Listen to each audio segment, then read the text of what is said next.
থাইল্যান্ডের রাজধানী ব্যাংককে বিমস্টেক সম্মেলনের ফাঁকে বৈঠকে বসেছেন বাংলাদেশের প্রধান উপদেষ্টা অধ্যাপক ড মোহাম্মদ ইউনূস ও ভারতের প্রধানমন্ত্রী নরেন্দ্র মোদি।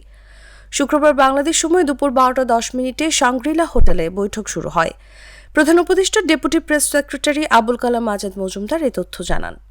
অন্তর্বর্তী সরকারের দায়িত্ব গ্রহণের পর এই প্রথম অধ্যাপক ইউনূসের সঙ্গে নরেন্দ্র মোদির বৈঠক হচ্ছে। যদিও মূল সম্মেলনের ফাঁকে বৈঠকটি অনুষ্ঠিত হচ্ছে, তবুও বাংলাদেশ ও ভারতের লাখো মানুষের দৃষ্টি রয়েছে এই বৈঠকে।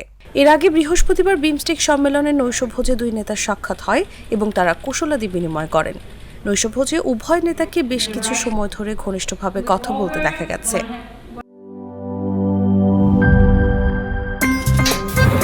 আমার একটা স্মার্ট সিদ্ধান্তে 25% গ্যাসের খরচ কমেছে। ভাবছেন কিভাবে? সাধারণ গ্যাস স্টোভ বদলে আমি এনেছি আরএফএল গ্যাস স্টোভ। এর সাইন্টিফিক নজল ও ব্রাস বার্নার ক্যাপ সমানভাবে তাপ ছড়িয়ে রান্না করে দ্রুত, তাই গ্যাসও বাঁচায় 25%, টাকাও বাঁচে 25%। আরএফএল গ্যাস স্টোভ নিরাপদ ও গ্যাস সাশ্রয়ী।